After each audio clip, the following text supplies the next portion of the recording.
मौलाना मुहम्मदिन व बारिक वसल्लम सलातो व सलामन अलैका या रसूलल्लाह सल्लल्लाहु ताला अलैहि वसल्लम। हजरात, बिला किसी ताखीर के चंद जुमले आपके गोशे गुजार कर रहा हूं। अर्ज ये है कि हिंदुस्तान में इस वक्त मुसलमानों की जो हालत है वो नागुफ्ते भी है, ना काबिले बयान, अफसोस के काबिल है।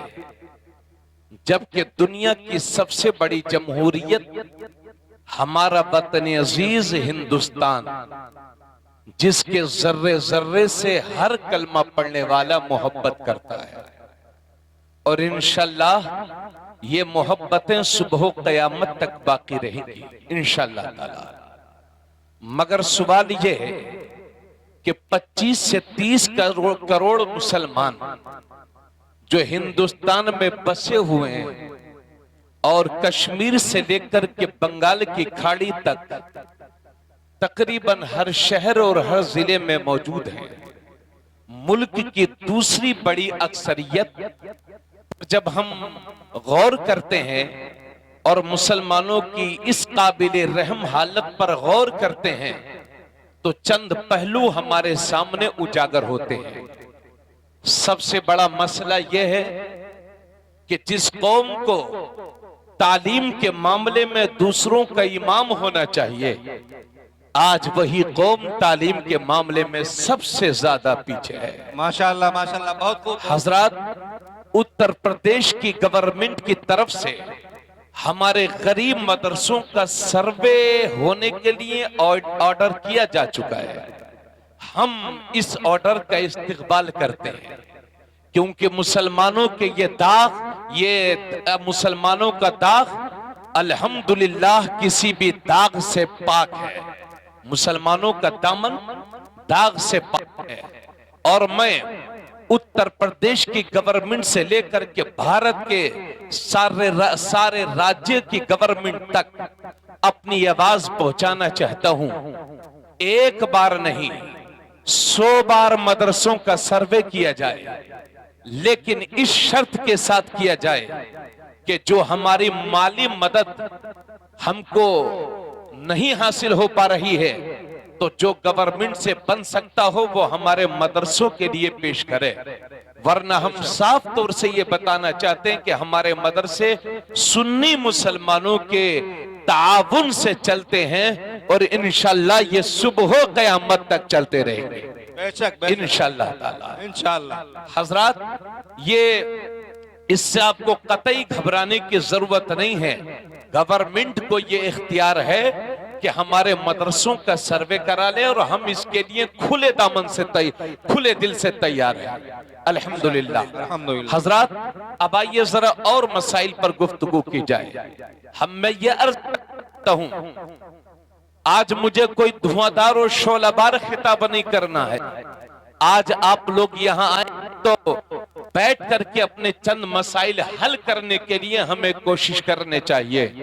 अब जरा गौर कीजिए, अल्लाह रब्बुल इज्जत इरशाद फरमाता है, या अय्युहल्लज़ीना आमनू, ऐ ईमान वालो, अतीउल्लाह, अल्लाह की फरमाबरदारी करो, व अतीउर रसूल, और रसूल पाक की फरमाबरदारी करो, व उलिल अम्र मिनकुम, और तुम में जो उलुल अम्र हैं उनकी फरमाबरदारी करो।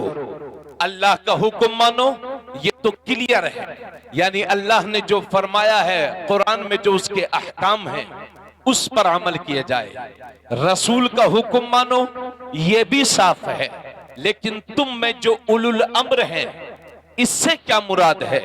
तो इमाम राजी फरमाते हैं, उलुल अम्र से मुराद उलमाए बाअमल हैं।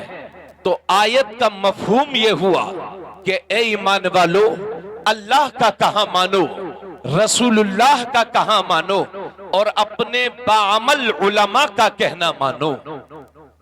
तवज्जो चाहूंगा, अपने बाअमल उलमा का कहना मानो। मेरी मसाजिद के अइम्मा हजरात भी यहाँ पर तशरीफ रखते हैं, हमारे मदारिस के मुदर्रिसीन भी यहाँ तशरीफ रखते हैं। यहाँ पर बहुत सारे वार्ड मेंबरान और प्रधान हजरात भी तशरीफ फरमा होंगे। यहाँ दूसरी तरह की सियासी दिलचस्पी रखने वाले हजरात भी मौजूद होंगे। यहाँ गरीब भी मौजूद होंगे, अमीर भी मौजूद होंगे। यहाँ बेपढ़े लिखे भी मौजूद होंगे और पढ़े लिखे भी मौजूद होंगे।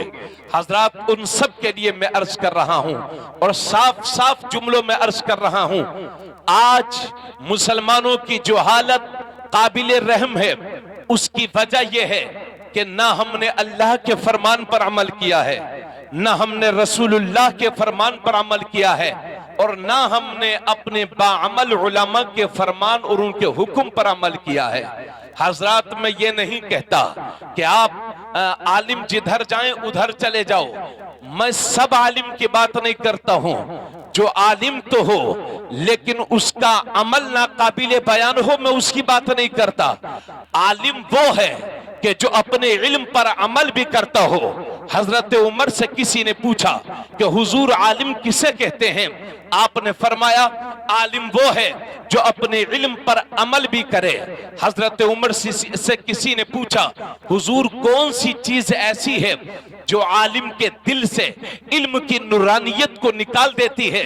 तो हजरत उमर फरमाते हैं अमीरों के दरवाजों के चक्कर लगाना, लालच, ये वो चीज है जो आलिमों के दिलों से इल्म के नूर को निकाल दिया करता है। हजरात जरा तवज्जो फरमाएंगे। सुभान अल्लाह, सुभान अल्लाह। तो मैं सब आलिमों की बात नहीं करता हूं, और साथ ही साथ ये भी सुन लो, मेरे नबी ने अपनी हयात में, जाहिरी हयात में ये भी फरमाया था, अला इन्न शर्र शर्र शिरारुल उलमा व इन्न खैरल खैर खियारुल उलमा। मेरे नबी ने इरशाद फरमाया था कि बुरों में, दुनिया के सारे बुरों में सबसे बुरे लोग वो हैं जो आलिम शर हैं, यानी बदअमल उलमा हैं, बदअकीदा मौलवी हैं। और दुनिया के सारे अच्छों में सबसे अच्छी जमात उलमाए बाअमल हैं, यानी दुनिया के जितने अच्छे लोग हैं उनमें सबसे अच्छे लोग बाअमल उलमा हैं। तो मेरी कौम, अपने बाअमल उलमा की सोहबत ये इख्तियार करो, उनकी सोहबत इख्तियार करो, उनके बाजू बन जाओ, ताकि हमारे घर में पैदा होने वाला बच्चा बचपन ही से ला इलाहा इल्लल्लाह मुहम्मदुर रसूलुल्लाह की सदाएं बुलंद करता रहे। लेकिन ए मेरे सीधे साधे सुन्नी मुसलमानों, आप कैसे जानेंगे कि यह आलिम शर है और यह आलिम खैर है? साफ साफ जुमलों में सुन लो, जिसका वजूद हमें मस्जिद के दरवाजों तक ले जाए तो वो आलिम खैर है, और जो हमें मस्जिद के दरवाजों से दूर कर दे वो आलिम शर है। हजरात, जिसका वजूद हमें रसूल की शरीयत के करीब कर दे तो वो आलिम खैर है, और जिसका वजूद हमें नबी की शरीयत से दूर कर दे तो वो आलिम शर है। जिसकी सोहबत हमें शराबी बना दे तो वो आलिम शर है, और जिसकी सोहबत हमें शराब पीने से बचा ले तो वो आलिम खैर है। और सुन लो, और सुन लो, और साफ तौर से सुन लो, जो मौलवी ये कहे कि नबी का मिलाद मनाना हराम है तो वो आलिम शर तो हो सकता है, आलिम खैर नहीं हो सकता। जो मौलवी ये कहे नबी की ताजीम ऐसे करो जैसे बड़े भाई की करते हैं तो वो आलिम शर है, और जो ये कहे कि सरवर कहूँ के मालिक को मौला कहूँ तुझे, बागे खलील का गुले ज़ेबा कहूँ तुझे, तेरे तो बस बेतनाही से है बरी, हैरा हूँ मेरे आका, मैं क्या क्या कहूँ तुझे। लेकिन रजा ने खत्म सुखन इस पे कर दिया, खालिक का बंदा खल्क का आका कहूँ तुझे। नारे तकबीर, नारे तकबीर, नारे रिसालत, नारे रिसालत, जश्न रहमत आलम, जश्न रहमत आलम, हुजूर की आमद, हुजूर की आमद, आका की आमद, आका की आमद। मुफ्ती तबरेज आलम साहब क़िबला, मुफ्ती तबरेज आलम साहब क़िबला, नारे तकबीर, नारे रिसालत।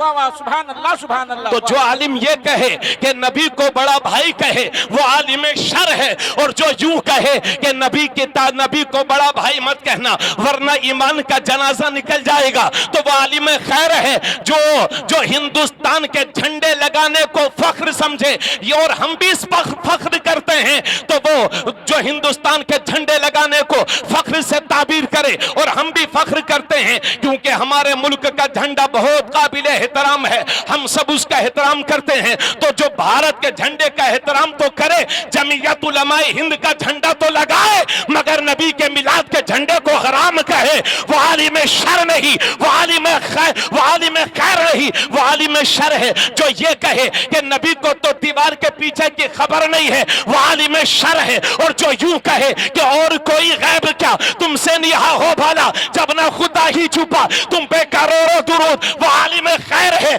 जो ये कहे कि या रसूल अल्लाह कहना हराम है, वो आलिम शर है। और जो यूं कहे कि दुश्मने अहमद पे शिद्दत कीजिए, मुल्हिदों से क्या मुरव्वत कीजिए, गैज़ में जल जाएं बेदीनों के दिल, या रसूल अल्लाह की कसरत कीजिए, वो आलिम खैर है। जो यूं कहे कि नबी की मिलाद मत मनाओ, तो वो आलिम शर है। और जो यूं कहे कि हश्र तक डालेंगे हम पैदाइश मौला की धूम, मिसले फारिस नजद के दिले गिराते जाएंगे, खाक हो जाएं आंसू जलकर मगर हम तो रजा, दम में जब तक दम है जिक्र उनका सुनाते जाएंगे, तो वो आलिम खैर है। जो मौलवी ये कहे कि नबी पर खड़े होके सलातो सलाम मत पढ़ो, ये सलात खड़े होके सलातो सलाम पढ़ना ये हराम है, तो वो आलिम शर है। और जो यूं कहे कि मुस्तफा जाने रहमत पे लाखों सलाम, शमे बज़्म हिदायत पे लाखों सलाम, शहरे यारे हिरम ताजदारे हरम व बहारे शफाअत पे लाखों सलाम, जिस सुहानी घड़ी चमका तैबा का चांद उस दिल अफरोज़े साथ पे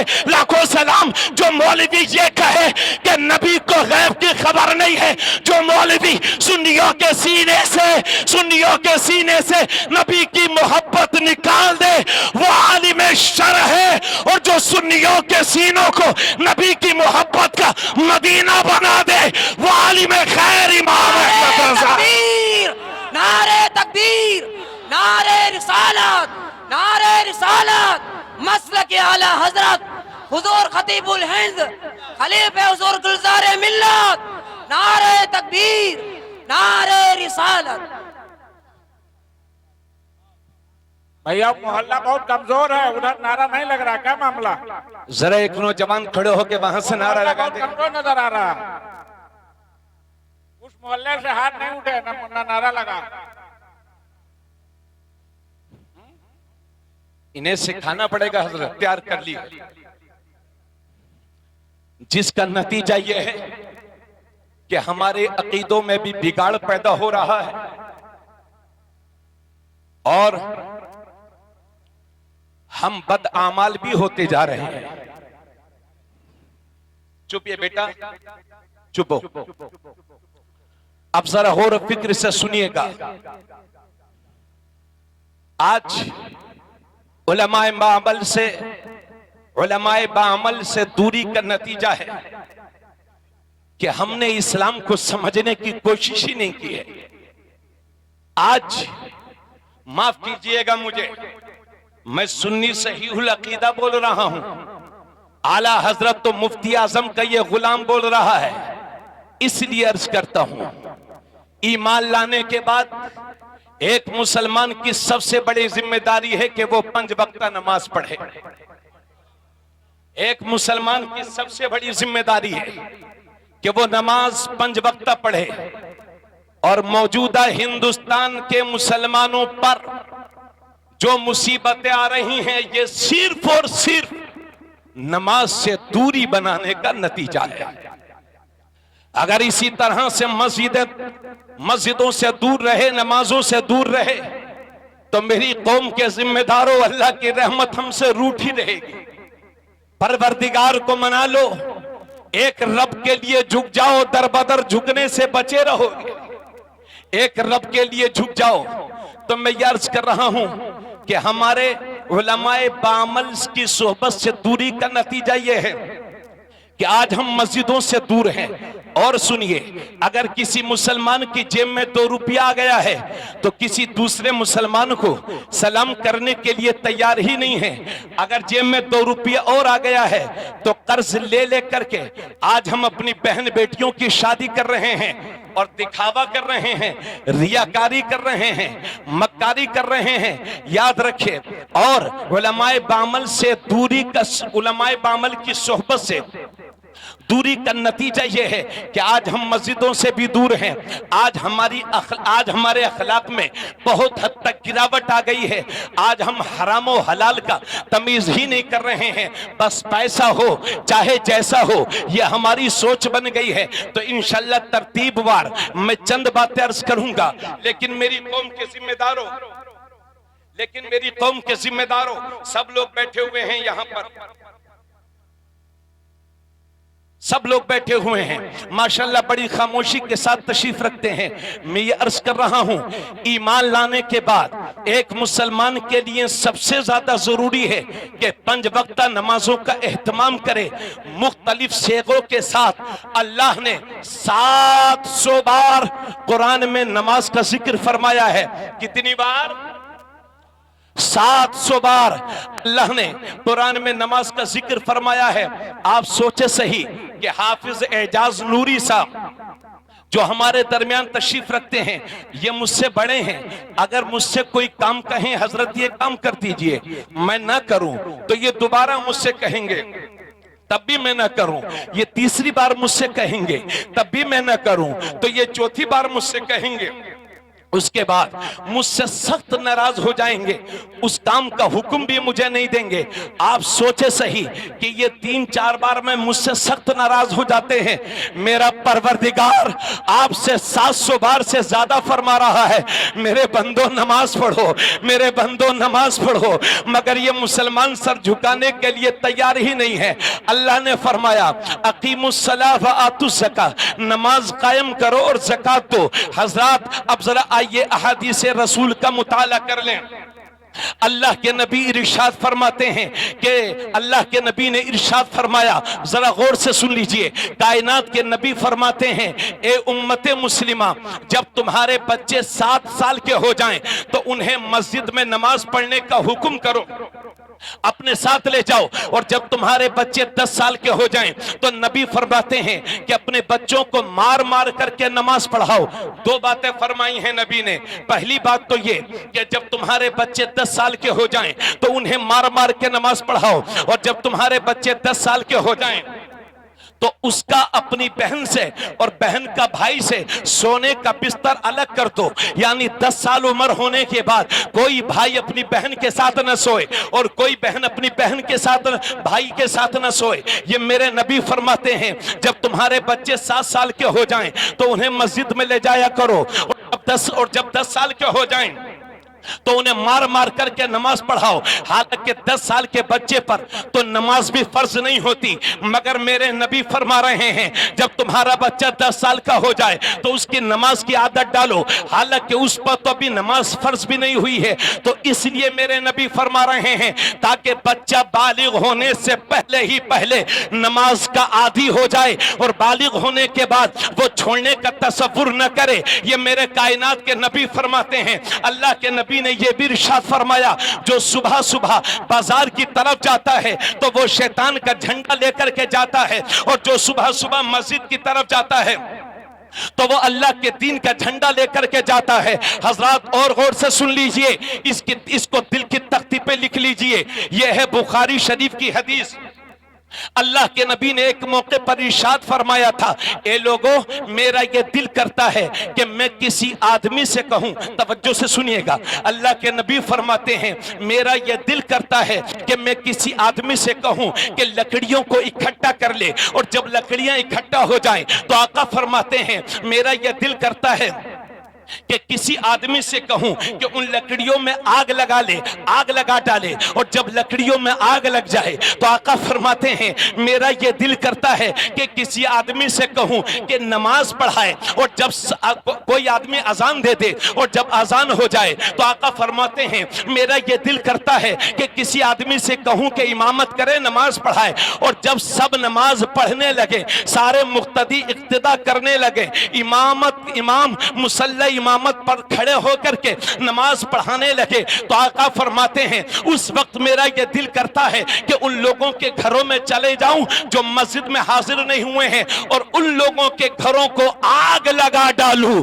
यह कायनात का नबी फरमाता है कि जो लोग मस्जिद में नमाज पढ़ने के लिए हाजिर नहीं होते, मेरा यह दिल करता है कि उन लोगों के घरों को आग लगा डालूं। अल्लाह के नबी फरमाते हैं मन तरका सलात मुतअम्मिदन फक़द कफर, जिसने जानबूझ करके एक वक्त की नमाज भी छोड़ी वो इस्लाम से खारिज हो गया। ये मेरे नबी फरमाते हैं, कुर्बान हो जाओ इमाम आजम अबू हनीफा पर, उन्होंने इस हदीस की तशरीह की है और फरमाया मन कफरा का मतलब यह है कि वो कुफ्र की हद पर पहुंच गया है, कुफ्र की सीमा पर पहुंच गया है, यानी वो मोमिन कामिल नहीं रहा। ये मेरे नबी फरमाते हैं। सोचो तो सही, हजरत अली से मेरे नबी ने एक बार फरमाया था, ए अली जब नमाज जब जनाजा तैयार हो जाए, आका ने फरमाया अली तीन चीजों में कभी देरी मत करना। पहली चीज तो यह है कि अगर नमाज का वक्त हो जाए तो नमाज पढ़ने में देरी मत करना। दूसरी बात यह है कि जनाजा हाजिर हो तो नमाज जनाजा पढ़ने में देर मत करना,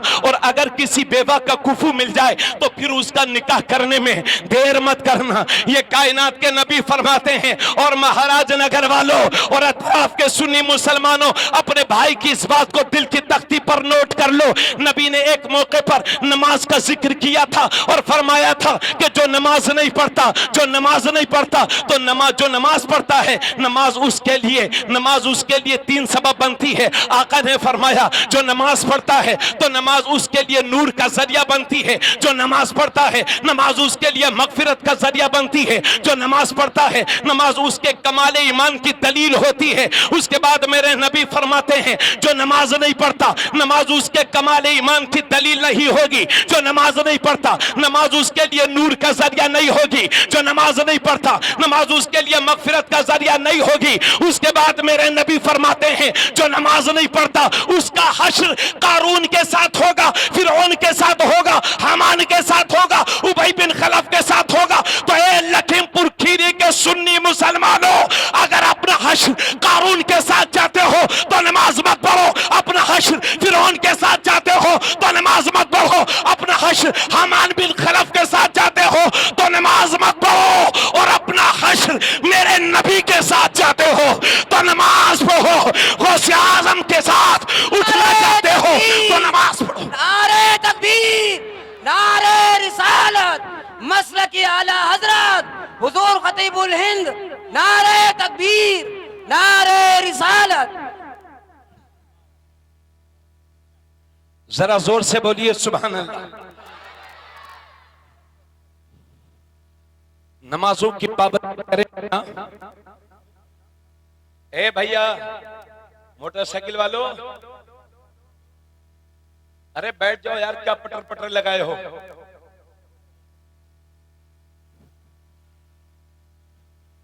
तवज्जो चाहूंगा, इसलिए मेरी कौम के जिम्मेदारों, अगर इतना मस्जिदों से दूरी आपकी रही या हमारी रही, अगर हमने अल्लाह के हुजूर सजदा करने से परहेज किया तो फिर लिख लो तबरेज आलम कादरी के इस जुमले कि जिंदगी में इसी तरह से परेशान रहोगे। और अगर आपके सर अल्लाह की रजा के लिए झुकना शुरू हो गए, और यह भी जान लो अफसोस का मकाम है हजरत, अफसोस का मकाम यह है कि मज़ारों पर तो मेले लगे हैं मगर मस्जिदें वीरान पड़ी हुई हैं। उसके बाद कहते हैं हम सुन्नी हैं, सुन्नी हैं। अरे सुन्नी हो तो फिर नमाज पढ़ो। और साथ ही साथ ये भी वाज़ेह कर दूं नमाज ऐसे इमाम के पीछे पढ़ो जिसका अकीदा अच्छा हो, वरना नमाजें बर्बाद करने से कोई फायदा नहीं है। उठाइए जरा 10 का नोट। लोग कहते हैं साहब नमाज ही तो पढ़नी है, कहीं भी पढ़ लो। मेरे नबी को जाहिरी दुनिया से तशरीफ ले जाए हुए 1400 साल हो चुके हैं। दुनिया के बहुत सारे कामों में तब्दीली आ गई।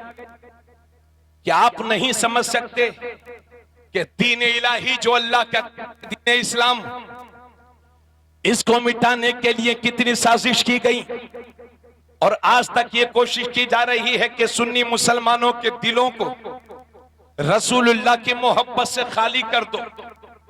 आज भी ये कोशिशें की जा रही हैं। लोग कहते हैं नमाज ही तो पढ़ना है यार, कहीं भी पढ़ लो। तवज्जो चाहूंगा, नमाज ही तो पढ़ना है, कहीं भी पढ़ लो। ऐसे कैसे हो सकता है? नमाज मुसलमान पर फर्ज है, बेईमान पर फर्ज नहीं है। अब ये 10 का नोट मेरे हाथ में देख लीजिए। भारत की सबसे ज्यादा तोड़ती हुई करेंसी 10 का नोट आप इसमें देख रहे हैं। पहले 1 बना है, उसके बाद 0 लगा है। अब रुपये की इसकी कीमत 10 रुपया हो गई। इसी इकाई पर 1 0 और लगा दो, माल बनेगा 100 रुपया। और फिर उसी पर 1 0 और लगा दो, माल बनेगा 1000 रुपया। उसी पर 1 0 और लगा दो, माल बनेगा 10,000 रुपया। उसी पर 1 0 और लगा दो, माल बनेगा 1 लाख रुपया। यानी इस इकाई पर 0 बढ़ाते रहो, माल की कीमत बढ़ती रहेगी। बढ़ाते रहो, बढ़ाते रहो, बढ़ाते रहो, माल बढ़ता जाएगा, माल बढ़ता जाएगा। सिर्फ 1 लिखा हुआ है, उसके बाद 0 0 0 0 0, लेकिन 0 लगाने से ये कीमत बढ़ती रहेगी। अब जरा गौर फरमाएं, एक काम करें, इस इकाई को हटा दें, यानी जो 1 लिखा है इसको हटा दें। अब मुझे आप बताइए कितना बचा? 0 0 0 0, 1 हटाया नहीं और 0 0 0। अब लखीमपुर तक 0 लगाते रहिए, फिर भी 0 ही रहोगे। नालपारा तक 0 लगाते रहिए, फिर भी 0 ही रहोगे। दिल्ली तक 0 लगाते रहिए, 0 ही रहोगे। लखनऊ तक 0 लगाते रहिए, 0 ही रहोगे। क्योंकि इन 0 की कीमत इस इकाई के साथ है। अगर इकाई है तो 10 है, इकाई है तो 100 है, इकाई है तो 1000 है, इकाई है तो 10,000 है, इकाई है तो 1 लाख है। बिला तशबीह हो तमसील सुन लो, गोया के इसी इकाई की तरह हमारा ईमान है। अगर ईमान है तो नमाज कबूल है, ईमान है तो ज़कात कबूल है, ईमान है तो रोजा कबूल है, ईमान है तो हज कबूल है, ईमान है तो सब कुछ कबूल है, वरना सब कुछ फजूल है।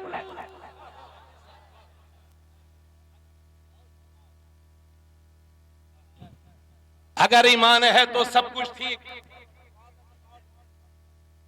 और अगर ईमान ही नहीं है तो सजदे बाद में कर, पहले ईमान के तकाजों को पूरा कर। अपने बाप का बर्थडे मनाए या अपने बेटे का जन्मदिन मनाए तो कोई हर्ज नहीं। और सुन्नी मुसलमान नबी का मिलाद मनाने तो कुफ्र हुर्मत के फतवे लगते हैं। ये कहां का इंसाफ है? इसलिए मेरे भाइयों, इतनी बातें कहने के बाद बहुत साफ सुथरे जुमलों में सुनिए। नमाज हमारे ईमान का हिस्सा है। ईमान लाने के बाद एक मुसलमान के लिए सबसे ज्यादा जरूरी है कि नमाज 5 वक्ता की, नमाज 5 वक्ता का ख्याल रखें। अब जरा गौर फरमाएं, मुसलमानों में जहां बहुत सारी बुरी रस्में दाखिल हो गई हैं, वहां इस तरफ भी चल पड़ा है मुसलमान। ए बेटा, क्या अगर जेब में 2 रुपया हो गया है इस मुसलमान के, तो एक मुसलमान दूसरे मुसलमान को सलाम करने के लिए तैयार ही नहीं है। अगर 2 मंजिला बिल्डिंग बन गई है तो दौलत का भूत सवार हो गया। अगर छोटा मोटा दुनिया का कोई सियासी ओहदा मिल गया तो वह अपने आप में ही नहीं है।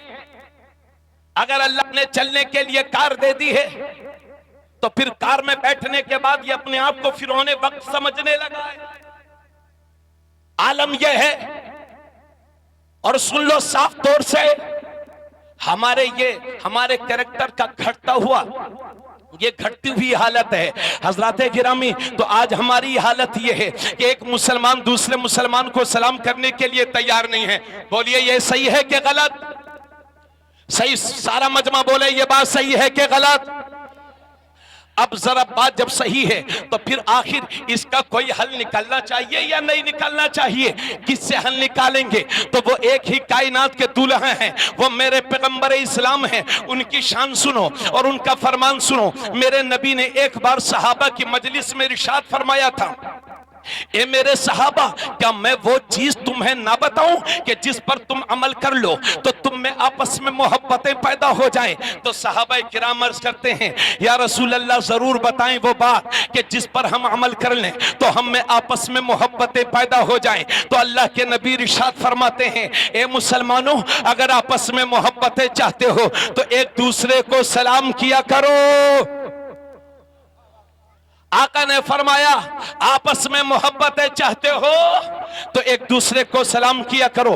तवज्जो चाहूंगा तो मेरा कायनात का नबी ये फरमाता है, आपके नबी ये फरमाते हैं, मेरे नबी ये फरमाते हैं, इन उलमा के नबी ये फरमाते हैं कि मुसलमानों में आपस में सलाम से मोहब्बत बढ़ती है। तो मेरे नबी तो मुसलमानों में मोहब्बत कैसे बढ़ेगी इसका फार्मूला बता रहे हैं, मगर हम मुसलमान हैं उसको समझने के लिए तैयार ही नहीं है। आज मुसलमान की जेब में 2 रुपया आ गया तो किसी मुसलमान को सलाम करने के लिए तैयार ही नहीं है। तो मंजिल मकान बन गया तो ये किसी को सलाम करने के लिए तैयार ही नहीं है। कार में बैठने वाला ये समझता है कि सारे साइकिल वाले और मोटरसाइकिल वाले ये गरीब मजदूर मुझे सलाम करें, जबकि मेरे नबी ये इरशाद फरमाते हैं, सुन लो आका का फरमान।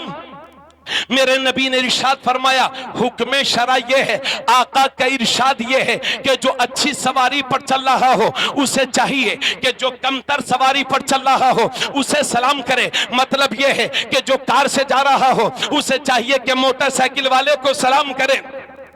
मोटरसाइकिल पे जो जा रहा हो उसे चाहिए कि जो साइकिल पे जा रहा हो उसे सलाम करे, उसे सलाम करे। और जो साइकिल से जा रहा हो उसे चाहिए कि जो पैदल चल रहा हो उसे सलाम करे। छोटे को चाहिए कि बड़े को सलाम, मुक्तदी को चाहिए कि इमाम को सलाम करे, गैर हाफिज को चाहिए हाफिज को सलाम करे, गैर आलिम को चाहिए कि आलिम को सलाम करे। मगर हाय अफसोस, हमने तो अपने नबी के मोहब्बत को, अपने नबी के फरमान को भुला दिया है। हम तो उनके फरमान पर अमल ही नहीं कर रहे हैं। ये पूरा मजमा बैठा है, अभी इस कौम से मौला अली के नाम पर हाथ उठवाएं तो ये पूरी कौम रात भर कहेगी अली का दामन नहीं छोड़ेंगे, अली का दामन नहीं छोड़ेंगे, अली का दामन नहीं छोड़ेंगे। अरे सिर्फ नारे मत लगाओ, अपने बुजुर्गों की तालीम पर अमल करो।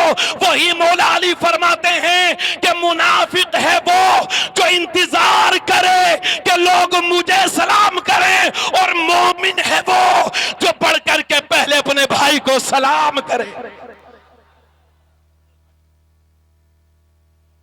जरा जोर से बोलिए सुभान अल्लाह। तो सलाम करेंगे ना? अरे थोड़ा बोलिए यार, कुछ पता चले ना। बेशक बेशक।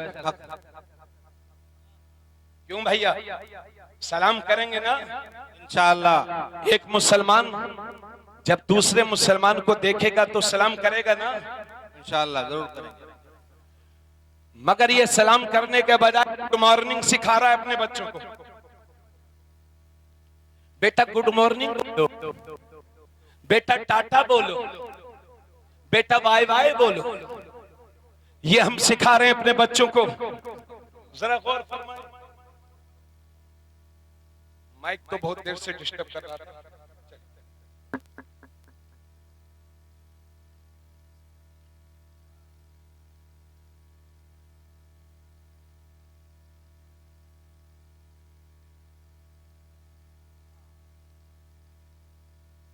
उठे रहें और तवज्जो से मेरी बातों को सुन। तो मौला अली क्या फरमाते हैं कि मोमिन है वो जो बढ़कर के पहले अपने मुसलमान भाई को, और मुनाफिक है वो जो इंतजार करे कि लोग मुझे सलाम करें। अब सुबह ही से तोलना शुरू कर देना कि मुनाफिक कौन है और मोमिन कौन है। मुनाफिक कौन है और मोमिन कौन है। वाह, वाह। और लगे हाथों एक बात और अर्ज कर दूं, क्या पैमाना बताया? लगे हाथों एक बात और अर्ज कर दूं। अल्लाह के नबी ने हजरत अनस से फरमाया था, बेटा अनस, ये कौन है हजरत अनस? 10 साल मेरे नबी की खिदमत की है और आखिरी उम्र का 10 आखिरी जो मेरे सरकार की जाहिरी आखिरी उम्र के 10 साल हैं, उन 10 सालों में हजरत अनस ने मेरे नबी की खिदमत की है। तवज्जो चाहूंगा, हजरत अनस से मेरे नबी ने इरशाद फरमाया था, बेटा अनस, जब घर में जाया करो तो अपने घर वालों को सलाम किया करो।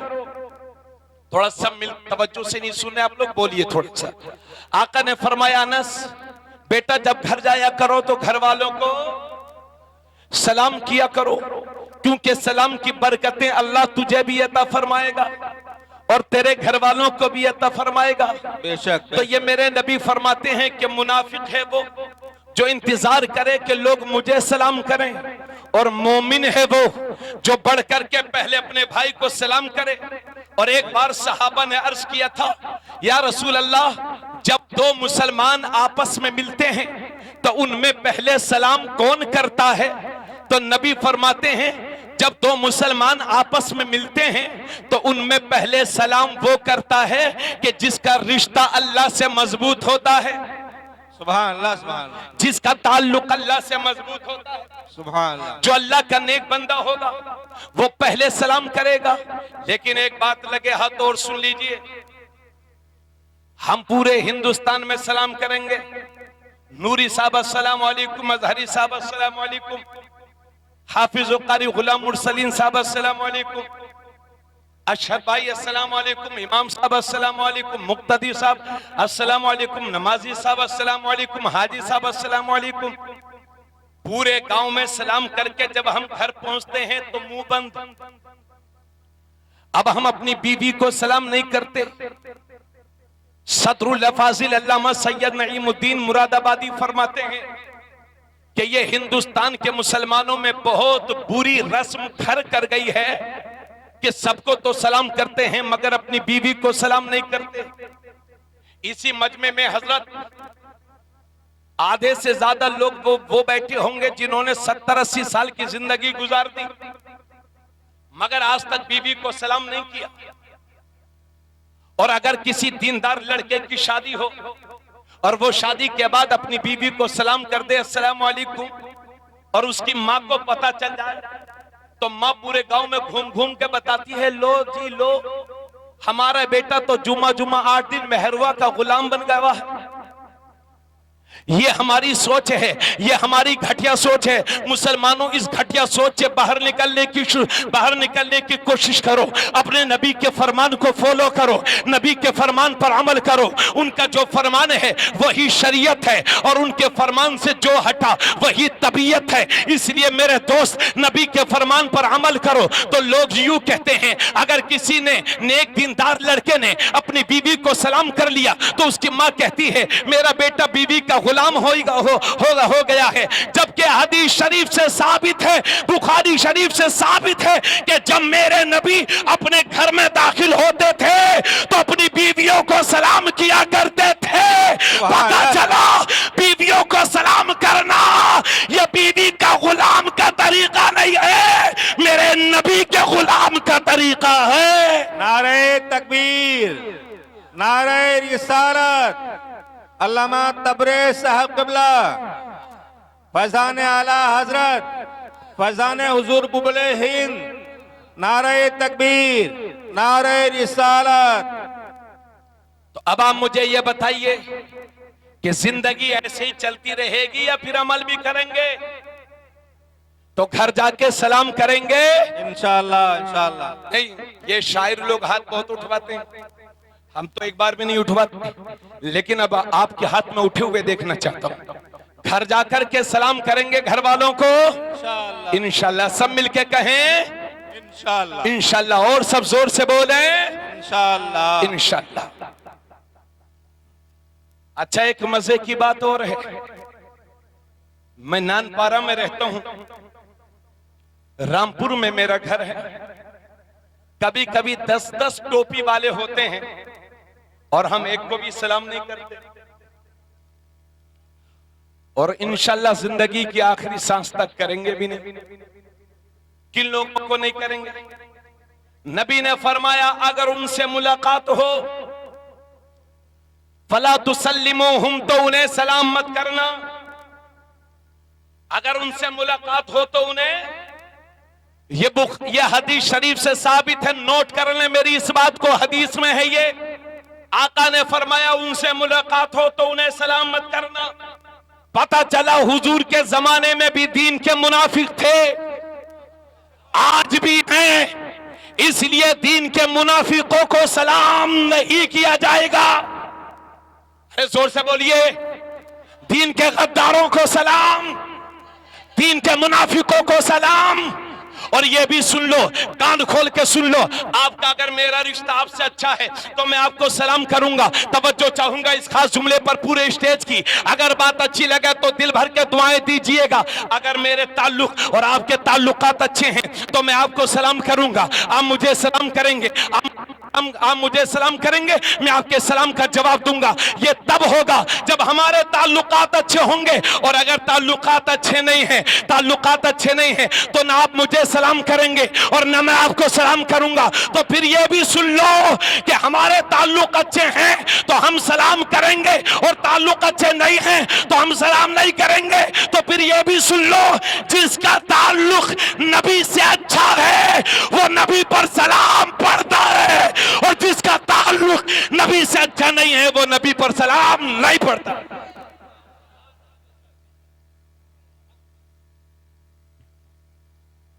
ये अपने अपने ताल्लुक की बात है। हमें तो नबी पर सलाम पढ़ के अच्छा लगता है, जरा जोर से बोलें, इसलिए हम सलाम करते हैं। और इतनी बातें कहने के बाद जरा खामोशी इख्तियार फरमाए। नूरी साहब ने मुझसे यह भी फरमाया कि हजरत अजमत वालिदैन के हवाले से कुछ अर्ज कर दिया गया। आज आलम यह है कि हम आपस में भी सलाम नहीं करते और अपने बाप को भी सलाम नहीं करते। कितने बूढ़े इसी मजमे में होंगे हमारे बुजुर्ग कि जिनके 5-5 बच्चे होंगे, 6-6 बच्चे होंगे, 7-7 बच्चे होंगे, मगर 2 रोटियों के लिए बूढ़े और बूढ़ी अलग होंगे। 2 माँ बाप मिलकर के 7-8 बच्चों, 10 बच्चों, 5 बच्चों, 2 बच्चों को पालते हैं। और हम दो हमारे दो वाली स्कीम पर हम अमल नहीं करते, उतना कबूल करते हैं जितना अल्लाह देता है। अगर एक भी नहीं हो तो उस पर भी खुश, और 10 हो तो उस पर भी खुश। ये हमारे ईमान का हिस्सा है। औलाद अल्लाह की नियमत है, इसलिए हम ये नहीं कहेंगे कि हम दो हमारे दो, हम ये कहेंगे अल्लाह जितना दे उतने हमारे। क्या कोई गारंटी है कि 2 बच्चे हों तो दोनों ही जिंदा रहें पूरी उम्र तक? कितने हादिसात हो रहे हैं जमाने में, पूरी की पूरी फैमिली एक ही एक्सीडेंट में सिमट जाती है। इसलिए खुदारा अपने घरों को बर्बाद मत करो और ऐसे मॉडर्न न बनो जो दीन से दूरी, जिसमें दीन से दूरी हो।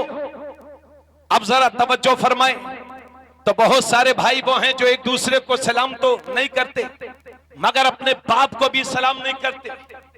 जबकि मेरे नबी इरशाद फरमाते हैं, कुरान में अल्लाह ने कई जगह फरमाया अपने वालिदैन के साथ हुस्न सुलूक करो, अपने वालिदैन के साथ अच्छा करो। जरा गौर से सुन लीजिएगा, तवज्जो से सुन लीजिएगा। अल्लाह के नबी सल्लल्लाहु अलैहि वसल्लम की इस सिलसिले में बहुत सारी हदीसें हैं।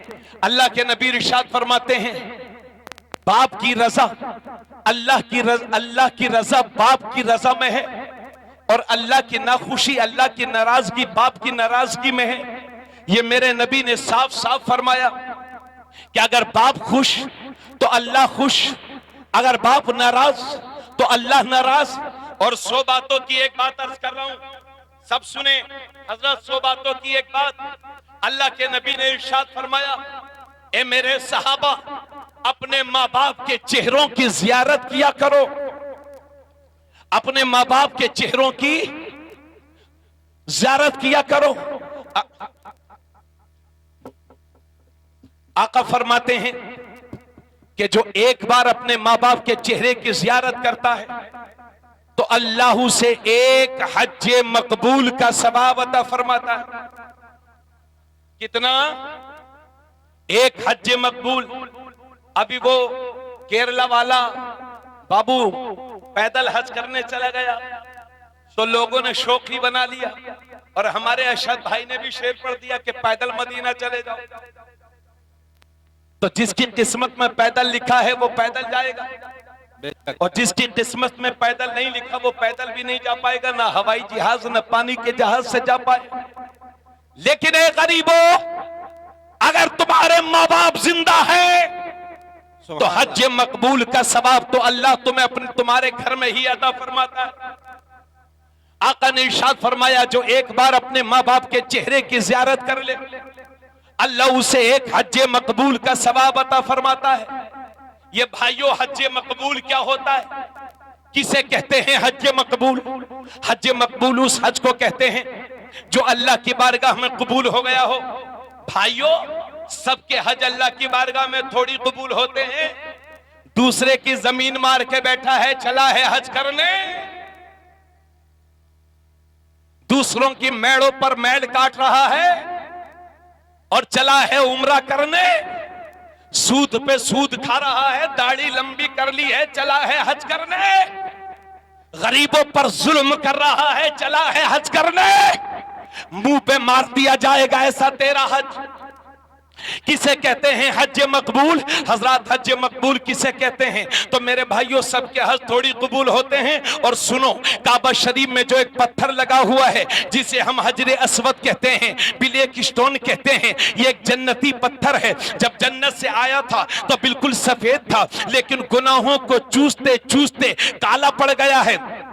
तो अल्लाह ने इसमें यह तासीर दी है कि ये गुनाहों को चूसता भी है और उल्टा गुनाहों को सप्लाई भी करता है। तो जिनके गुनाहों को चूसता है वही हाजी बन जाते हैं, और जिन्हें उल्टा सप्लाई करता है वही इंडिया के पाजी बन जाते हैं। पाजी आजकल हाजी कम दिखाई देते हैं, पाजी ज्यादा दिखाई देते हैं। तो सबके हज थोड़ी कबूल होते हैं। दूसरे की जमीन मार के गया है, अल्लाह हज को कबूल नहीं फरमाएगा। किसी पर जुल्म किया है, तमाचा मारा है, चौराहे पर किया है, अल्लाह से बंदे के हज को कबूल नहीं फरमाएगा। आप कैसे जानेंगे कि किसका हज कबूल हुआ है कि नहीं? आप कैसे जानेंगे कि ये हाजी आ रहा है कि पाजी आ रहा है? तो उलमा ने पहचान बता दी है। उलमा ने फरमा दिया कि हज के कबूल होने की पहचान ये है कि बंदा जैसा हज करने जाए और जब पलट के वापस आए और पहले से भी ज्यादा नेक हो जाए तो समझ लो कि हज कबूल हो गया है। पहले बेनमाजी था, अब नमाजी हो गया है, समझ लो कि हज कबूल हो गया है। पहले शराब पीता था, अब तौबा कर ली है, समझ लो कि हज कबूल हो गया है। पहले गरीबों की जमीन मार ली थी, अब आने के बाद उसकी जमीन वापस कर दी है, तो समझ लो कि हज कबूल हो गया है। पहले रोजे छोड़ता, अब रोजे रख रहा है, तो समझ लो हज कबूल हो गया है। तो मेरे भाइयों, सबके हज थोड़ी कबूल होते हैं, सबके हज कबूल नहीं होते। तो मेरे नबी फरमाते हैं, और हज करना कोई मामूली काम नहीं है, 3 से 4 लाख रुपया लगता है एक बार हज करने में। आका फरमाते हैं हज मकबूल का सवाब उसे मिलता है जो एक बार अपने माँ बाप के चेहरे को देखता है। इतने में एक सहाबी खड़े हुए और अर्ज करते हैं, या रसूल अल्लाह, अगर कोई एक दिन में 100 बार अपने माँ बाप का चेहरा देखे तो उसे कितना सवाब? तो नबी फरमाते हैं उसे 100 हज मकबूल का सवाब मिलेगा। नारे तकबीर, नारे रिसालत, मसलक आला हजरत हुजूर खतीबुल हिंद, खलीफा हुजूर गुलजार मिल्लत, नारे तकबीर, नारे रिसालत। और एक हदीस शरीफ और सुन लीजिए, इसको सब लोग बड़ी तवज्जो से सुने। मेरे नबी ने इरशाद फरमाया है, उस शख्स के रिस्क में कमी आने लगती है जो अपनी दुआओं में अपने मां बाप को भूल जाया करता है। आका फरमाते हैं उसके रिस्क में कमी आती है जो अपने मां बाप के लिए दुआ करना छोड़ देता है, और उसके रिस्क में इजाफा होता है जो अपने मां बाप के लिए दुआ करता है। तवज्जो है यार आप लोगों की, बहुत ज्यादा टाइम मैंने आपका ले लिया, जरा झूम के बोलो सुभान अल्लाह। थोड़ी सी देर और सुनो। आका फरमाते हैं उसके रिस्क में कमी होती है जो अपने मां बाप के लिए दुआ करना छोड़ देता है, और उसके रिस्क में इजाफा होता है जो मरा बराबर अपने मां बाप के लिए दुआ करता रहता है। अब एक तिरमिजी शरीफ की हदीस सुना रहा हूं, अगर इस पर अमल कर लो तो इंशाल्लाह अपने वालिदैन की जिंदगी में कभी गुस्ताखी नहीं करोगे। सुन लो हदीस, तिरमिजी शरीफ की हदीस है, जिल्दे सानी। आका फरमाते हैं 3 दुआएं ऐसी हैं जो कभी रद्द नहीं होती, अल्लाह उन दुआओं को कबूल फरमाता है। उनमें से पहली दुआ है दावतुल मुसाफिर, मुसाफिर की दुआ। आप यहां से मुंबई गए या दिल्ली गए या लखनऊ गए तो आप शरई तौर पर मुसाफिर हैं। सफर में जब जाया करो तो दुआएं कर लिया करो, क्योंकि नबी फरमाते हैं जो दुआएं सफर में की जाती हैं अल्लाह उन्हें रद्द नहीं फरमाता। आप अपने काम के लिए जाते हैं लेकिन सफर में हैं तो दुआएं जरूर कर लिया करो। तवज्जो। तो मेरे नबी फरमाते हैं मुसाफिर की दुआ कभी रद्द नहीं होती। तवज्जो चाहूंगा। अब मैं उन लोगों से पूछना चाहता हूं जो अजमेर शरीफ को जाने से रोकते हैं, कलियर शरीफ को जाने से रोकते हैं और कहते हैं क्या जाते हो अजमेर शरीफ, क्यों जाते हो कलियर शरीफ, घर में ही दुआ कर लो। अरे भाई, मुसाफिर की दुआ की कबूलियत का हुक्म मेरे नबी फरमा रहे हैं। मुसाफिर की दुआ कबूल होती है ये नबी फरमाते हैं, तो रसूलुल्लाह फरमाए मुसाफिर की दुआ कबूल होती है। और ये आधे पजामे के मौलवी साहब कहें कबूल नहीं होती है, तो किसकी मानी जाएगी? मौलवी की मानी जाएगी कि रसूलुल्लाह की मानी जाएगी? अरे जब आम सफर की दुआ रद्द नहीं होती तो वो सफर जो अल्लाह वालों के आस्थानों की तरफ हो उसमें की हुई दुआ कैसे रद्द हो सकती है? तो मुसाफिर की दुआ कभी रद्द नहीं होती, अल्लाह उसे कबूल फरमाता है। और दूसरी बात मेरे नबी फरमाते हैं दावतुल मजलूम, मजलूम की दुआ कभी रद्द नहीं होती। अगर आपने किसी को मारा है, किसी को गाली दी है, किसी का माल हड़पा है, तो माल हड़पने वाला, गाली देने वाला हुआ जालिम, और जिसका माल हड़पा गया है, जिसको मारा गया है, जिससे जमीन घर छीना गया है, उसे कहते हैं मजलूम। आका फरमाते हैं मजलूम की बद्दुआ कभी रद्द नहीं होती। आपने इसी गांव में देखा होगा, आसपास देखा होगा कि बहुत बहुत बड़े सेठ, अपने वक्त के धन्ना सेठ गुजरे होंगे, मगर आपने देखा होगा जिस घर में करोड़ों रुपया था, जिस घर में सबके सब लोग सेहतमंद और तंदुरुस्त थे, कभी कभी ऐसा होता है कि उस घर में खाने के लाले पड़ जाते हैं, फाका हो जाता है, और घर के सारे सेहतमंद लोग बीमार हो जाते हैं। मेरे दोस्तों, जिंदगी में अगर इस तरह के हालात का तुम्हें कभी भी सामना करना पड़े तो प्लीज 1 मिनट रुक के सोच लेना कि कहीं हमने किसी पर जुल्म तो नहीं किया। मजलूम के दिल से निकलने वाली आहें हिमालय जैसे मजबूत पहाड़ को चकनाचूर कर देती है। इसलिए मजलूमों की बददुआ से बचो, गरीबों की बददुआ से बचो। ये लखीमपुर का जो नेता था जिसने किसानों को कुचला था, हशर देखते रहिएगा। आप भी इस उत्तर प्रदेश में हैं, मैं भी हूं, हशर देखते रहिएगा। अल्हम्दुलिल्लाह अल्लाह की ऐसी मार पड़ती है। अरे हम नहीं मारेंगे यार, हम तो शरीफ लोग हैं, हमारे पास तो 5 डंडा नहीं है, हम किसको मारने जा रहे हैं? लेकिन अल्लाह की तरफ से ऐसा अज़ाब नाज़िल होता है मजलूम जालिमों पर कि जो बयान करने के काबिल भी नहीं होता। अल्लाह की मार से बचो दोस्तों, किसी पर जुल्म मत करो, गरीबों को मत सताओ। और हदीस का तीसरा टुकड़ा सुन लो, ये इस तकरीर की जान है, जान। तवज्जो चाहो, ये इस तकरीर की जान है। आका ने फरमाया तो 3 दुआएं कभी रद्द नहीं होती, मुसाफिर की दुआ, मजलूम की दुआ या बद्दुआ। अरे मजलूम कहीं दुआ देता है? अगर किसी को आपने सताया है तो क्या वो आपको दुआ देगा? अरे इस भरी दुनिया के अंदर वो तन्हा मेरे नबी ही ऐसे मजलूम थे कि पत्थर खाकर भी दुश्मनों को दुआएं दे। उसी का नाम तो रहमतुल लिल आलमीन कॉन्फ्रेंस है। उसी रहमत वाले आका के नाम से हमने ये कॉन्फ्रेंस की है। अच्छा, इस बात को जरा बहुत देर से नहीं हो रही है, आप हजरात हम हमी न फरमाएं, जरा तवज्जो फरमाएं। आका फरमाते हैं तीसरी बात, माँ बाप दुआ करें या बद्दुआ करें अपनी औलाद के लिए तो वो भी कभी रद्द नहीं होती।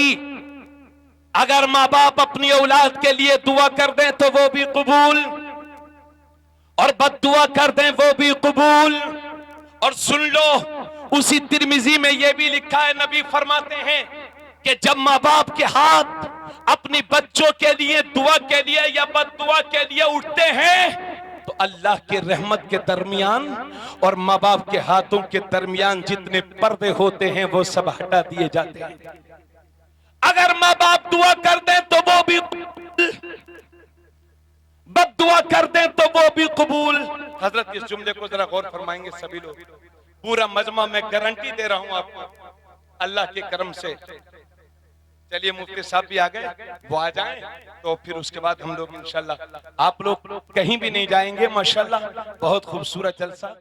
ऐसी औलाद आबाद हो जाती है और माँ बाप बद्दुआ कर दें तो औलाद बर्बाद हो जाती है। इस जुमले को याद रखें सभी लोग, क्या मेरे साथ सब मिलके बोलेंगे, माँ बाप दुआ कर दें तो औलाद आबाद हो जाती है। जुमले को मैं ताकीद के साथ अर्ज कर रहा हूं, उसका एक मकसद है, माँ बाप दुआ कर दें तो औलाद, माँ बाप बद्दुआ कर दें तो औलाद बर्बाद हो जाती है, और दुआ कर दें तो औलाद आबाद हो जाती है। ये मिंबर रसूल है, जश्न रहमतुल लिल आलमीन कॉन्फ्रेंस का ये स्टेज है। इस स्टेज पर अल्लाह की कसम लेकर के तबरेज आलम कादरी अर्ज करता है कि आज से तकरीबन 7-8 बरस पहले मैं जब दारुल उलूम मजहर इस्लाम बरेली शरीफ में पढ़ाया करता था, बरेली शरीफ का मरकजी मदरसा दारुल उलूम मजहर इस्लाम जो मुफ्ती आजम हिंद अलैहि रहमत का कायम करता है, उस मदरसे में जब मैं पढ़ाया करता था तो तिरमिजी शरीफ की इसी हदीस को एक दिन पढ़ा रहा था। तो मजमे में क्लास में तकरीबन 30 से 40 बच्चे बैठे हुए थे। छोटे नन्हे मुन्ने बच्चे नहीं थे बल्कि बालिग बच्चे थे सब। 30 से 40 बच्चे बैठे हुए थे।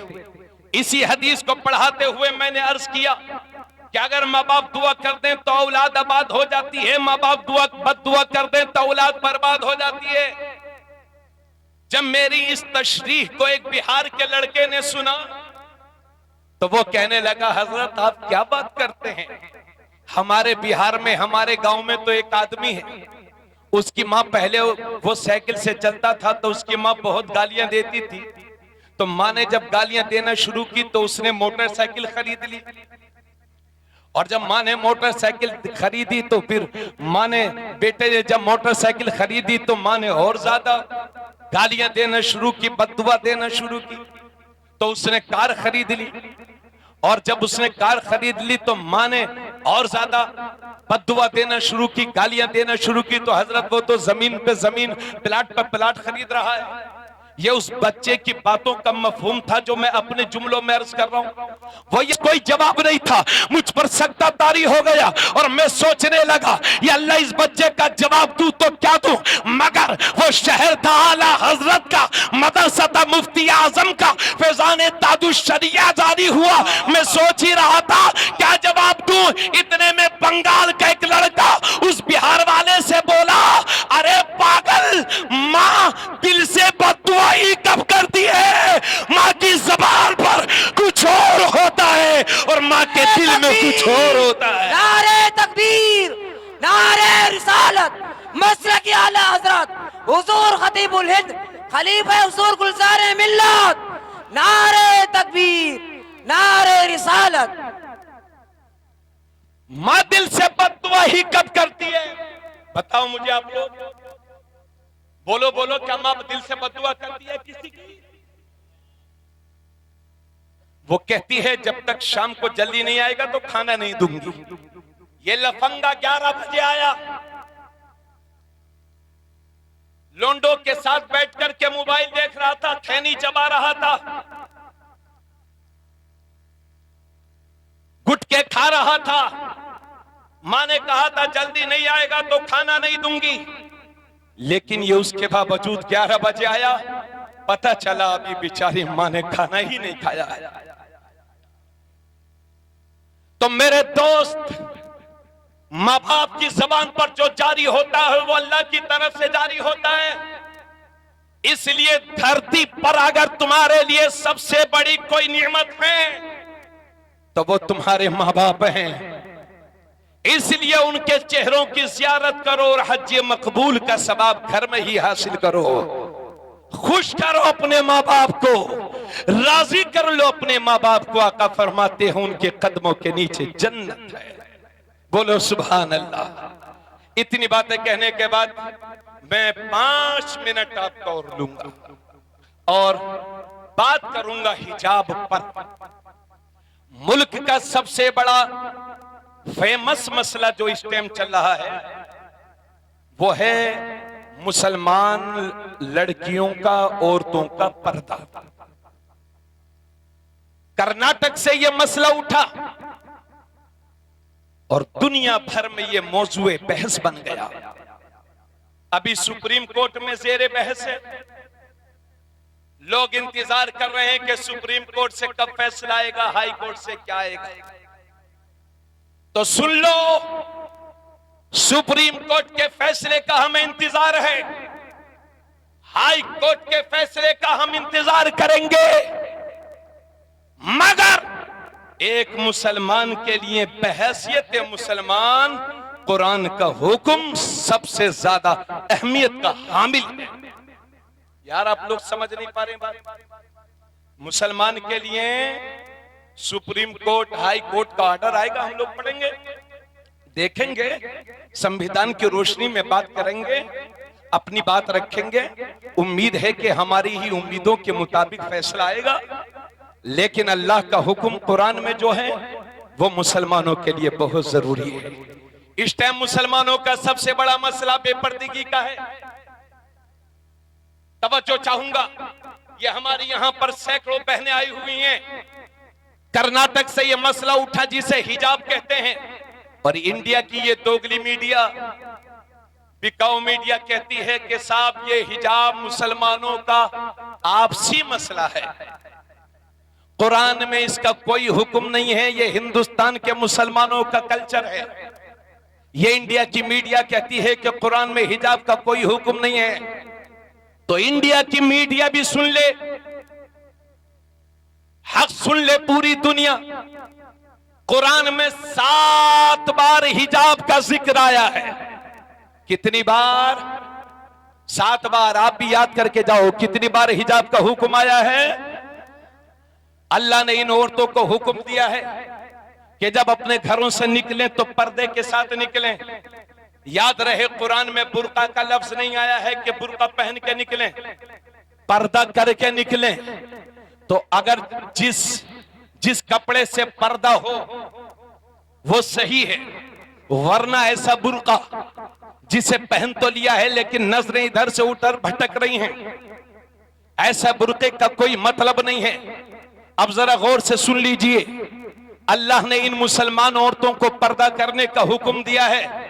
सुन लो मेरी बहन, आज जब बात हिजाब पर आई है तो मेरी बहन तुझसे 100%, 100% तुझसे ताउन चाहूंगा। अब तक पर्दा करती थी या नहीं करती थी उसका हिसाब आपको देना है, लेकिन आज आपका भाई अर्ज कर रहा है, इसको कबूल कर लीजिए। और जब बात तुम्हारे शरई हिजाब पर है तो फिर 100% दीजिए, खुद भी हिजाब करिए, पर्दे में रहिए और इस्लामी औरतों को भी अपनी बहनों को भी पर्दे में रहने की कोशिश, पर्दे में रखने की कोशिश कीजिए। अब सुनिए, अल्लाह सूरे नूर में फरमाता है आयत नंबर 31 से अल्लाह फरमाता है वकुल्लिल मुमिनात यगदुदन मिन अबसारिहिन्ना वयहफज़न फुरूजहुन्ना वला युब्दीन ज़ीनतहुन्ना इल्ला मा ज़हरा मिनहा वलयदरिबन बिखुमरिहिन्ना अला जुयूबिहिन। अल्लाह फरमाता है, तवज्जो से सुनेंगे, अल्लाह फरमाता है वकुल्लिल मुमिनात, ए नबी आप इन मुसलमान औरतों से कह दो यगदुदन मिन अबसारिहिन्ना कि अपनी निगाहों को नीची रखा करें, वयहफज़न फुरूजहुन्ना और अपनी शर्मगाहों की हिफाजत करें, वला युब्दीन ज़ीनतहुन्ना इल्ला मा ज़हरा मिनहा और अपने मेकअप को जाहिर न करें, अपने बनाव सिंगार को जाहिर न करें, अपनी जीनत को जाहिर न करें, वलयदरिबन बिखुमरिहिन्ना अला जुयूबिहिन और अब जब घर से निकला करें तो अपने गलों में दुपट्टे डाल लिया करें। यह अल्लाह का कुरान फरमाता है। सुन ले मेरी बहन, नबी फरमाते हैं अल्लाह फरमाता है ए नबी इन मुसलमान औरतों से कह दो कि अपनी निगाहों को नीची रखा करें। याद रहे अल्लाह ने नीची रखने, निगाहें नीची रखने का हुक्म फरमाया, चाहे बुर्का पहनो, बुर्का भी पहनो।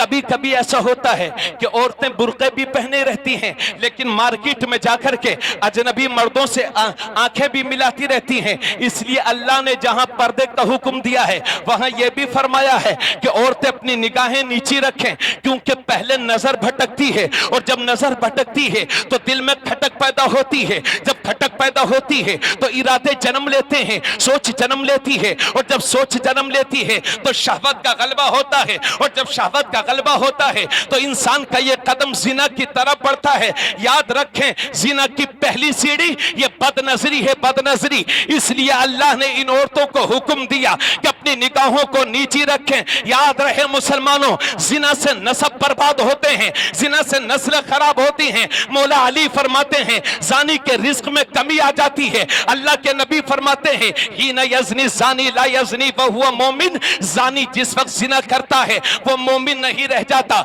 यानी मोमिन की सिफात से महरूम हो जाता है। और एक हदीस में है कि जानी जब जिना करता है तो ईमान उसके सर के ऊपर चला जाता है, ये मेरे नबी फरमाते हैं। और हमारे उलमा ने ये बात भी कही है कि किसी ने अगर किसी की बहन बेटी के साथ जिना किया है तो उलमा फरमाते हैं ये जिना एक कर्ज है, कर्ज। अगर किसी ने किसी की बहन बेटी के साथ किया है तो उलमा फरमाते हैं मुमकिन है कि उसकी बहन बेटी के साथ भी कोई जिना करे।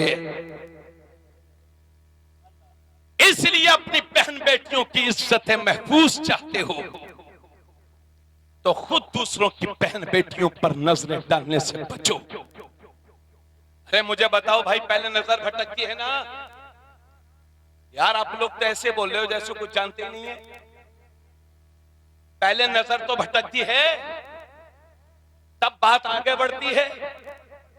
अब उसे मॉडर्न दौर में गर्लफ्रेंड और बॉयफ्रेंड कहते हैं, उसको लोग लब बोलते हैं, जबकि हकीकत में वो बेहयाई है। तो जिना से नस्ल खराब होती है, जिना से नसब खराब होते हैं। और आप भूल क्यों गए हो? तो अल्लाह ने फरमाया, तवज्जो चाहूंगा, बिल्कुल बात समेट रहा हूं मगर पूरी तकरीर का निचोड़ पेश कर रहा हूं। अल्लाह ने फरमाया ए नबी इन औरतों से कह दो कि अपनी निगाहों को नीचे रखें। देख लो इसी उत्तर प्रदेश में आपके लिए लव जिहाद का कानून बना है, यानी अगर कोई मुसलमान लड़का किसी गैर मुस्लिम की लड़की के साथ अगर निकाह कर लेता है, शादी कर लेता है, उसे अपने घर ले आता है तो हुकूमत उत्तर प्रदेश ने लव जिहाद कानून के तहत उसके लिए 5 साल की सजा रखी है। जानते हो ना आप लोग, लव जिहाद के तहत 5 साल की सजा रखी है। यानी अगर कोई मुस्लिम नौजवान लड़का अगर किसी गैर मुस्लिम की लड़की से शादी कर ले या उसे अपने घर ले आए तो मुसलमान लड़के को 5 साल जेल में रहना पड़ेगा। और अगर इसके उल्टा हो जाए तो इस प्रदेश में कोई कानून नहीं है उसके लिए, कोई सजा नहीं है उसके लिए। ये लव जिहाद तुम्हारे लिए बनाया गया है। मेरी कौम के नौजवानों अपनी जिम्मेदारियों को समझो। 5 साल जेल में रखने की तुम्हारे लिए तैयारी है और बाज़ाब्ता तैयारी है। इसलिए मेरी कौम के बच्चों, नौजवानों, तुमसे अर्ज करता हूं कि जज्बात में बहको मत, जज्बात से खिलवाड़ मत करो। अल्लाह तुमसे फरमाता है नजर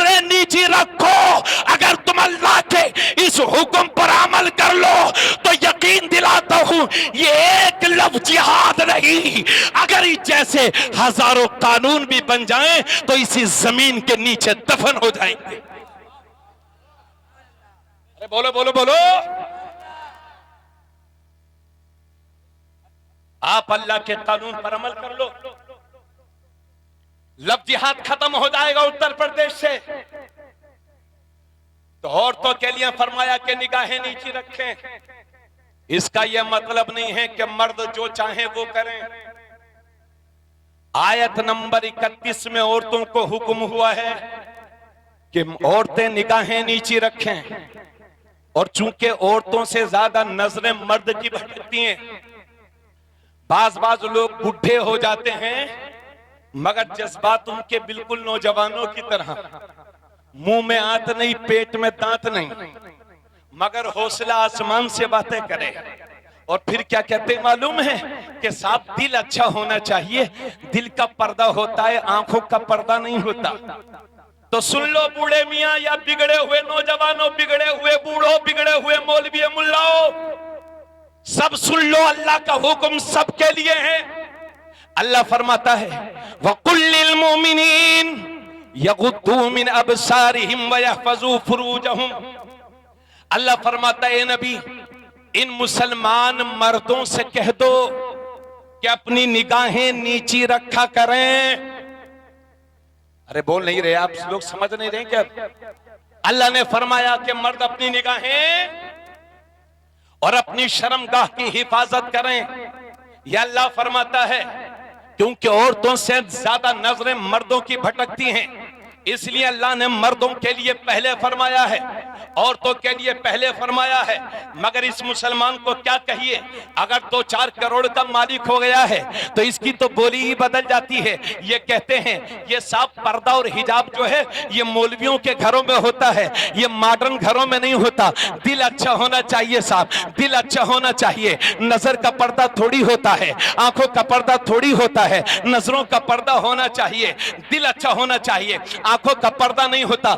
मगर मैं चैलेंज दे रहा हूं, देख लेना आप, मैंने देखा है खुद बहुत सारे बूढ़ों को, माफ कीजिएगा बुजुर्गों में आपकी तौहीन नहीं कर रहा हूं, मगर बिगड़े हुए बूढ़े मैंने बहुत देखे हैं। और खास तौर से उन बूढ़ों को कह रहा हूं जो एकदम रोजाना क्लीन शेव कराते हैं और उनका अकीदा भी गड़बड़ है, यानी वो मुसलमान भी नहीं है, उनको कह रहा हूं। वो कहते हैं कि साहब ये दिल अच्छा होना चाहिए, आंखों का पर्दा नहीं होता। मगर हमने देखा है अगर उस बूढ़े के सामने से कोई लड़की गुजर जाए, कोई औरत गुजर जाए, तो जब तक देखते हैं, जब तक वो नजरों से ओझल नहीं हो जाती, और अगर नजर नहीं आता तो चश्मा लगा लगा के देखते हैं। उसके बाद कहते हैं साहब दिल अच्छा होना चाहिए, आंखों का पर्दा नहीं होता। अब मैं आपसे पूछना चाहता हूं कि आपकी मेरी बहन बेटियों के, क्या आपकी बहन बेटियों के दिल क्या नबी की बीवियों के दिल से भी ज्यादा साफ होंगे? तो सुन लो तिरमिजी शरीफ की हदीस, तिरमिजी शरीफ की हदीस है। एक दिन मेरे नबी तशरीफ फरमा है और साथ में नबी की 2 बीवी, एक का नाम है हजरत उम्मे सलमा और दूसरे का नाम है हजरत मैमूना। ये दोनों मेरे नबी की बीवी मेरे नबी की खिदमत में हाजिर थी, मेरे नबी के पास में बैठी हुई थी। इतने में क्या होता है, एक नाबीना सहाबी जिनका नाम अब्दुल्ला इब्ने मक्तूम है, हुजूर ने देखा कि वो हमारे घर की, जाओ आड़ कर लो, हिजाब कर लो, इसलिए कि अब्दुल्ला इब्ने मक्तूम आ रहे हैं। तो हजरत उम्मे सलमा कहती हैं या रसूल अल्लाह, ये अब्दुल्ला इब्ने मक्तूम ही तो हैं, ये नाबीना है, ये हमें देख थोड़ी रहे हैं। तो नबी ने फरमाया उम्मे सलमा, अगर ये तुम्हें नहीं देख रहे तो तुम तो इनको देख रही हो। अरे नबी जब अपनी बीवियों को एक नाबीना से पर्दे का हुक्म दे रहा है, तो क्या ये 1400 साल के बाद वाली औरतें आंखों वालों से पर्दा नहीं करेंगी? और सुन लो मेरे भाई, किसी औरत पर अगर अचानक से नजर पड़ जाए तो वो माफ है। जैसे कि मेरे नबी के साथ हजरत अली हैं, नबी ने हजरत अली के सामने से एक औरत गुजरी, नबी ने देखा, हजरत अली की नजर पड़ी तो नजरों चेहरे को फेर लिया, लेकिन दोबारा फिर देखने लगे हजरत अली, तो मेरे नबी ने दोनों कांधों को पकड़ करके रुख को फेर दिया और मेरे नबी रुख को फेर करके बोले, अली, जो पहली बार नजर पड़ी थी वो माफ है, और जो दोबारा तुम देख रहे हो जिसे तकना बोलते हैं ये गुनाह है, गुनाह। तो मेरी कौम के बच्चों, नौजवानों, अब साफ तौर से तुम्हारे लिए अर्ज कर रहा हूं, तुम्हारे कंधों पर बहुत बड़ी जिम्मेदारी है। अगर किसी अजनबी या औरत तुम्हारी आंखों के सामने से गुजरे तो उसकी तरफ नजर उठा के मत देखो। अजनबी या औरत की तरफ देखना हराम है, तकना हराम है। अब ये भी सुन लो, चाहे वो मुसलमान की लड़की हो, चाहे हिंदू की लड़की हो, चाहे सिख की लड़की हो, चाहे ईसाई की लड़की हो, अगर वाकई तू सच्चा मुसलमान है मेरी कौम के नौजवान, तो फिर आज के बाद तेरी नजर किसी अजनबी या औरतों पर नहीं पड़नी चाहिए। हमारी इमेज दुनिया में बहुत खराब हो गई है, इसलिए हमारे इन कांधों पर जिम्मेदारी बनती है कि हम आगे बढ़ें और हर कदम पे अपने नबी की सुन्नतों पर अमल करें। ईमान लाने के बाद सबसे बड़ा फर्ज है मुसलमान के लिए नमाज, इसलिए नमाज़े पंजगाना का एहतमाम करें। आज हमारी इमेज खराब हो चुकी है। किसी जमाने में इमेज ये थी, ये मुसलमान झूठ तो नुकसान उठा लेगा मगर झूठ नहीं बोलेगा। तुम्हें भी अपनी पुरानी यादों को ताजा करना होगा। नुकसान उठा लो मगर किसी के साथ झूठे काम मत करो, किसी के साथ रियाकारी मत करो, किसी के साथ फरेबकारी मत करो, किसी को कारोबार में धोखा मत दो, किसी अजनबी लड़की को की तरफ नजर उठाकर मत देखो। अगर मुसलमान हो तो अपनी जिम्मेदारी को कबूल करो और ऐसे बन जाओ कि दुनिया ये सोचने पर मजबूर हो जाए कि जब नबी का गुलाम इतना अच्छा है तो इन गुलामों का इमाम कितना अच्छा होगा, रहमतुल लिल आलमीन कितने अच्छे होंगे। हजरात, मेरी तकरीर खत्म हो रही है। बस अपने घर में अपनी बहन बेटियों को पर्दा कराओ। पहली बात सुन रहे हैं? पहली बात यह है कि अपनी बहन बेटियों को पर्दा कराओ और उन्हें मजदूरी करने के लिए खेत पे मत भेजो। मैं खुद बहुत गरीब बाप की औलाद हूं, लेकिन मेरे वालिद ने मेरी माँ को कभी खेत पर मजदूरी करने के लिए नहीं भेजा। नतीजा ये हुआ, अल्लाह ने मेरी माँ को 2 बेटे अता फरमाए और अल्लाह ने दोनों को आलिम दीन बनाया।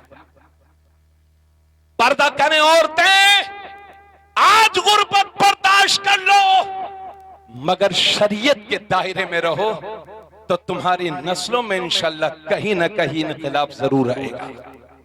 और नमाजों की पाबंदी करो, बदअकीदा लाबी से दूर रहो, क्योंकि जिसके दिल में इश्क़ रसूल नहीं वो हमें कतई काबिल कबूल नहीं है। और 12 रबीउल अव्वल शरीफ का मुबारक मौका आने वाला है।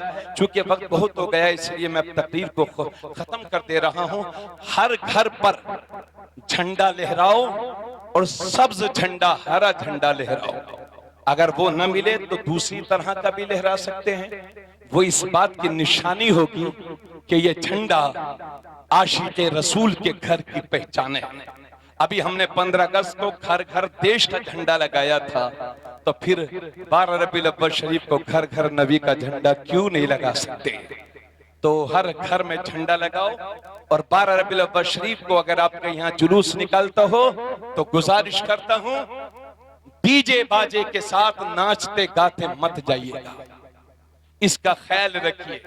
आप अपना जुलूस किसी कौम को चिढ़ाने के लिए ना निकालें, बल्कि दुनिया को शांति और अमन का पैगाम देने के लिए निकालें और इस बात का एहसास कराएं दुनिया को कि मुसलमान एक अच्छी कौम है, एक शरीफ कौम है। साफ सुथरा लिबास पहने और 10 गुटके जेब में नहीं रखें, गुटकों से अपने मुंह को साफ रखें, बावजू रहें, दुरूद शरीफ का एहतमाम करते रहें और मुख्तसर ही सही, अगर इमाम साहब कोई हाफिज़ कुरान न मिले तो फिर अपने घरों में मिलाद शरीफ का एहतमाम मुख्तसर ही सही जरूर कर लें। अगर कोई भी न मिले तो 100 बार 1000 बार दुरूद शरीफ और कलमा शरीफ पढ़ करके मेरे नबी की रूह पाक को इसाले सवाब करें और अपने लिए दुआ करें। और आपका मदरसा मदरसा इस्लामिया महताबुल उलूम, जिसे मैंने देखा तबीयत बाग बाग हो गई। ये मदरसे हमारी रीढ़ की हड्डी की तरह हैं। अगर ये मजबूत रहेंगे तो हिंदुस्तान में मुसलमान मजबूत रहेगा। आपके पास डॉक्टर चाहे जितने हों, इंजीनियर चाहे जितने हों, मास्टर चाहे जितने हों, मगर दीन अगर इस मुल्क में बाकी है तो इन गरीब उलमा और मदारिस के मुदर्रिसीन और मस्जिद के अइम्मा हजरात की बदौलत और इनकी मेहनतों के नतीजे में बाकी है। इसलिए जो मदरसा जिसकी इमारत टूटी फूटी बज़ाहिर लग रही थी, गेट तो शानदार बना लिया है। अब इस मदरसे के लिए चाहे जो भी आपको कुर्बानी पेश करना पड़े कर दो, मगर आपका मदरसा मजबूत हो और 10 साल का बच्चा 10 साल का होने से पहले आपका बच्चा कुरान शरीफ जरूर पढ़ जाए। इसको चैलेंज के तौर पर लो और ये मिशन छेड़ दो कि महाराज नगर में कोई भी बच्चा बगैर कुरान पढ़ा ना रह जाए। क्योंकि मेरे नबी ने जाहिर दुनिया से जब तशरीफ ले जा रहे थे 3 बातें फरमाई थी। ए लोगों, नबी से मोहब्बत करो, अपने बच्चों को नबी की मोहब्बत सिखाओ, अहले बैत की मोहब्बत सिखाओ और अपने बच्चों को कुरान पढ़ना सिखाओ। अल्लाह सलामत रखे हाफिज़ो कारी गुलाम मुरसलीन साहब, जो आपके गांव के हैं, हमारे मदरसा जुलूम के तालिबे इल्म हैं। 1.25 से बच्चों में सबसे अच्छा और मुअद्दब और परहेजगार बच्चा हाफिज़ो कारी गुलाम मुरसलीन साहब हैं। ये दीन के खादिम हैं।